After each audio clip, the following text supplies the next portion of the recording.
ठाणे दहशत media network में आप लोगों का स्वागत है। दर्शकों, मुंब्रा डायमंड हॉल के अंदर एक प्रोग्राम रखा गया सर सैयद अहमद खान के सेलिब्रेशन के मौके पर, जहां पर द वायर की वरिष्ठ पत्रकार आरिफा खानम पहुंची और उन्होंने क्या कुछ कहा, आप सुनिए उन्हीं की जबानी और आप देखते रहे ठाणे दहशत मीडिया नेटवर्क की ये खास रिपोर्ट। क्या कहना चाहती हूँ, मुझे लगता है कि ये एक ऐसा कार्यक्रम है जो कि शिक्षा की और इसके अलावा जो जानकारी है उसकी रोशनी फैलाता है। और आपको पता होना चाहिए कि सर सैयद जो है अलीगढ़ मुस्लिम यूनिवर्सिटी के जो संस्थापक हैं, उनके सालगिरह के मौके पर पूरी दुनिया में मनाया जाता है। तो शायद ही कोई ऐसा शहर है पूरी दुनिया में, सिर्फ भारत की बात नहीं कर रही हूँ, दुनिया के अलग अलग शहरों में होती है सर सैयद के मौके पर, जहाँ के अलीगढ़ के पढ़े हुए लोग हैं और वो ऑर्गेनाइज करते हैं इस ओकेजन को, ये बताने के लिए किसी भी समुदाय के लिए शिक्षा कितनी महत्वपूर्ण।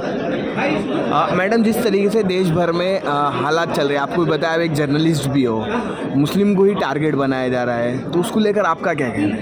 नहीं, मुस्लिम टारगेट है, लेकिन मुझे लगता है हर वो आदमी टारगेट है जो गरीब है, जो आश्रित का समुदाय है, और इसके अलावा जो मौजूदा सरकार है और उसकी विचारधारा है उसका विरोध करता है, उसको टारगेट बनाया गया है, जिसमें मुस्लिम समुदाय भी एक है। जिस तरीके से इजराइल और फिलिस्तीन में वॉर चल रहा है, उसी को देखते हुए क्या मौजूदा सरकार भी इजराइल के सपोर्ट में है या अभी अपोजिशन में है? देखिए, सरकार की जो आधिकारिक पोजीशन है उसके मुताबिक तो वो ये नहीं कह रहे हैं कि हम इजराइल के समर्थन में, लेकिन जो आरएसएस और बीजेपी का पूरा तंत्र है वो इस मौके का इस्तेमाल कर रहा है भारत में मुसलमानों के खिलाफ नफरत फैलाने के एक और मोर्चे के तौर पर। तो आधिकारिक रूप से तो भारत ये नहीं कर रहा है, भारत तो बाकायदा मदद भेज रहा है, रसद भेज रहा है फिलिस्तीन।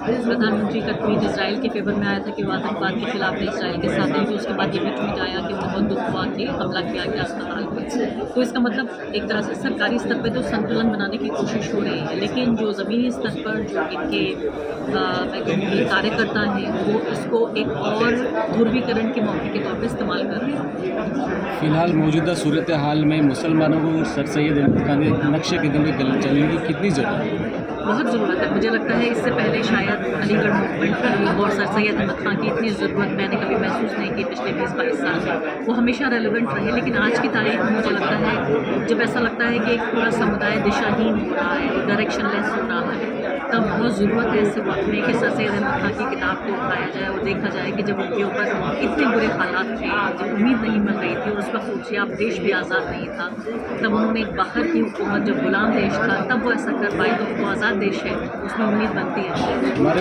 मुसलमान बच्चे जो इंग्लिश मीडियम से तालीम हासिल कर रहे हैं लेकिन सर सैयद अहमद खान की से नावाकिफ़ है, ऐसे लोगों के लिए क्या कहें?